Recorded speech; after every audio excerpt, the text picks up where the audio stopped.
Stephanie White, Caitlin Clark, little interaction here that seems like Caitlin Clark wasn't too happy with whatever was going on between her and the coaching staff tonight. You got Stephanie White doing the yapping that she does. Caitlin Clark doesn't want to hear it. Physically cringing. Look at this. Physically cringing, looking physically ill. Looking physically ill. Physically ill by whatever Stephanie White's saying. Like, damn, I'm tired of hearing this. But Caitlin Clark had a game she would probably prefer to forget as quickly as possible. But what happened after the final buzzer created even more questions among fans. The cameras focused on the sideline, where Clark appeared unusually distant. Was there tension with Stephanie White, or was something else going on behind the scenes? Still pissed off. I'm still pissed. This was straight up sabotage. Stephanie White, you are a bum. Aaliyah Boston, you are even more of a bum. You are a $6 million piece of garbage out there. Your ass can't make a layup. You refuse to pass the ball to Caitlin Clark. You stink. You stink. You've been intentionally not passing the ball to Caitlin Clark for the last 7-8 games. We've been watching and counting. I've been watching your ass not pass her to. Caitlin Clark struggled badly as the Indiana Fever suffered a disappointing loss. Then the cameras captured a brief moment that sent fans into full detective mode. There was no technical foul, ejection, or dramatic confrontation between Clark and her coach. Instead, it was a quiet interaction that somehow created even more curiosity. Oh, yeah. Y'all thought we was done? We ain't done yet, dog. I'm here to tell you, Caitlin Clark is letting all the cats out the bag. There's too much surrounding this team nationally and internationally in regards to Sophie Cunningham, in regards to Caitlin Clark assaults, in regards to Stephanie White not taking up for her players. Should we keep going with storyline after storyline coming out about this team? And not to mention, Stephanie White not challenging any of Caitlin Clark's. Lack of a dramatic confrontation was exactly what made the moment so intriguing. Clark appeared to turn away from Stephanie White, immediately raising questions about what had happened. Was it simply frustration after a terrible night, or was something deeper developing? Whenever a superstar struggles, fans usually focus on the missed shots first. Stephanie White says, no, get over here. Get over here, CC. Let me talk to you.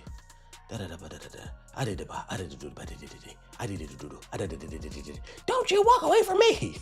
Like, yeah, I'm walking away. I'm walking away. Again, folks, not the most entertaining game. There were too many screens set for Caitlin Clark today. Personally, I wanted to see her be a little bit more aggressive. She finished taking 15 shots. Me personally, she finished the first half shooting 2 for 7. Shoot, if we're shooting 2 for 7, at that point, shoot 2 for 11.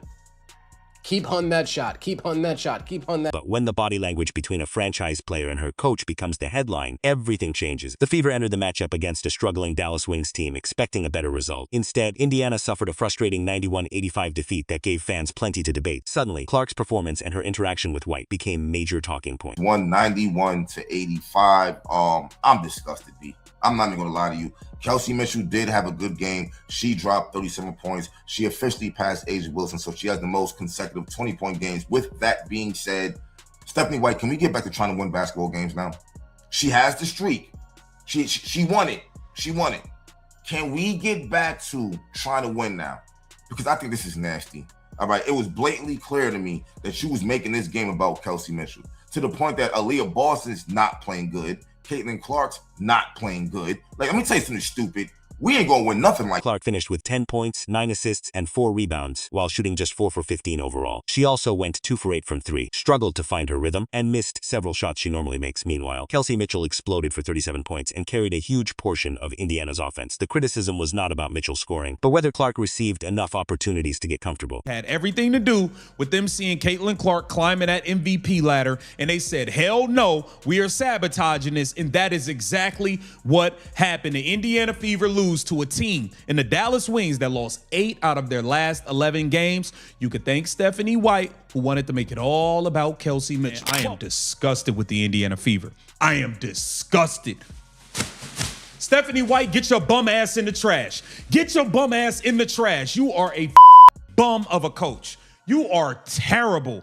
You are terrible. You mean to tell me The very first play of the game was ran for Kelsey Mitchell. Caitlin Clark threw her a bounce pass. Kelsey Mitchell went to turn the corner, got fouled, went to the free throw line. Frustrated fans argued that the Fever did not create enough early opportunities for Clark to establish her rhythm. They pointed to limited pick-and-roll actions, fewer clean three-point opportunities, and possessions where she gave up the ball without getting it back. Nobody expects the offense to become the Caitlin Clark Basketball Association, with everyone else standing around. But fans wanted one of the team's most dangerous offensive players to remain consistently involved. Clark get mugged, get hacked down there every play. We seen her get tackled tonight alone.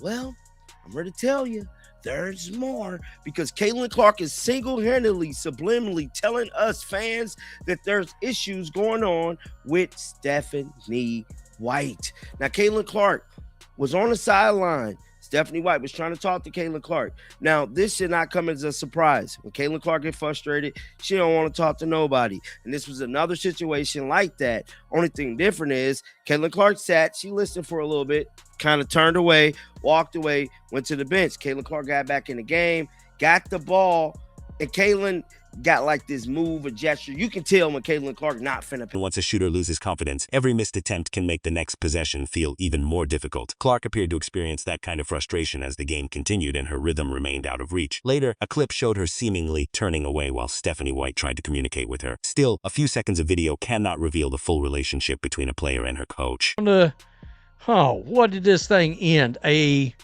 a 6-point game, but guys, that's a little deceiving. The entire second half felt like all wings. You kept thinking Caitlin Clark was going to get hot and start doing something. That didn't happen. Kelsey Mitchell had a big damn game. Real big. But in the end, it was not enough. It was not enough at all. Professional sports have become especially intense because fans analyze every interaction through social media. A simple conversation can suddenly be interpreted as criticism, while one look away can create rumors of a broken relationship. The bigger basketball question is whether Indiana is consistently getting the most from its offensive system. That becomes even more important when considering the connection between Clark and Aliyah Boston. Kelsey could be the only one playing good, and we're going to win games. Your ass might want to go look at her record before Clark got here. See how many games she was winning. She was winning playing like that. 5 games, 6 games.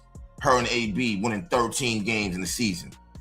Like, bro, you need Clark to be in her bag. When Clark is in her bag, the defense tightens up on her. Now people are open. Now Kelsey can cut. Now all kind of good things happen. When you go through Kelsey, everybody's just standing there. What don't you get about that yet? Like, oh my God. Like, Clark, please, I need you to get away from her, man. I know, I love Steph. We ride, whatever. We need you to go somewhere where you're a priority, bro. Because you're not the main priority on this team. Clark and Boston have the potential to become one of the league's most dangerous offensive combinations. Clark's shooting range can pull defenders away, while Boston's interior presence creates another major threat. When their chemistry works, opponents are forced to choose between helping on Clark or leaving Boston space. But against Dallas, Indiana struggled to establish that rhythm while the Wings found enough offense to control the game. This might be the weirdest thing, ladies and gentlemen, I've ever seen in my life. Teams can't stop the Fever. So now they're resorting to dirty tactics to defeat the Fever, to slow down the Fever. This can potentially, with no exaggeration, kill a Fever. A player can lose their life from what's happening with these opposing teams that the Indiana Fever have played, not once, but back-to-back games. This is a very, very, very suspicious trend. And the Fever's loss was frustrating because Dallas did not look like an unbeatable opponent before the game. Indiana had opportunities to win, which made every missed shot and questionable possession feel even more important afterward. Some fans blamed Clark's shooting, while others questioned Stephanie White's offensive strategy and player distribution. Others felt the team focused too heavily on Mitchell's scoring rhythm without doing enough to establish Clark's. Clark, I got to tell you, this is arguably one of the worst games she's ever had. 10 points, 4 of 15, 2 for 8 from three-point range, 9 assists. I know that looks like a double-double. Woof, it was rough. Kelsey Mitchell went bonkers, but she missed a layup. She had a big steal, drove in, up for the layup, and if she'd have hit it, it would have been a 3-point game. Unfortunately, social media rarely gives complicated situations the benefit of the doubt. Fans quickly began asking whether White had lost the locker room or whether Clark was secretly furious. But Clark's body language could simply have reflected frustration with her own performance and the disappointing result. The Fever still need Mitchell's scoring, Boston's development, and a system that keeps Clark actively involved without becoming predictable. Terrible.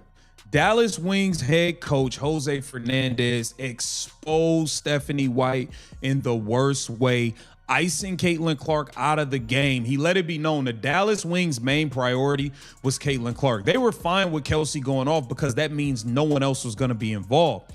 And they weren't even forced to execute their game plan that much on Caitlin Clark because bozo bonehead Stephanie White completely eliminated her from the game herself.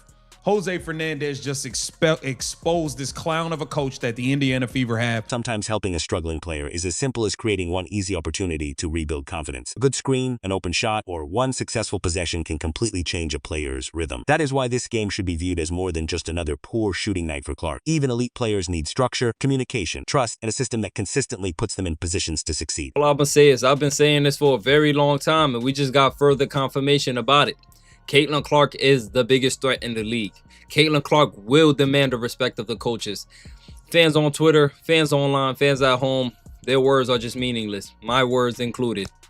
What really matters is how coaches plan to stop the biggest threat on the team. And it's clear that every coach may not come out and say it, but every game plan remains consistent. The goal is to stop Caitlin Clark first and leave Kelsey Mitchell second. We got to get the ball out of Caitlin Clark's hands first, and we'll live with whatever happens after. Clark remains one of the most closely watched players in basketball, so every difficult moment receives enormous attention. For now, the biggest mystery is still that brief interaction between Clark and Stephanie White after the game. Nobody outside the locker room can know whether it was genuine tension or simply frustration after a disappointing performance until more is known. Fans will continue watching every conversation, reaction, and piece of body language between them.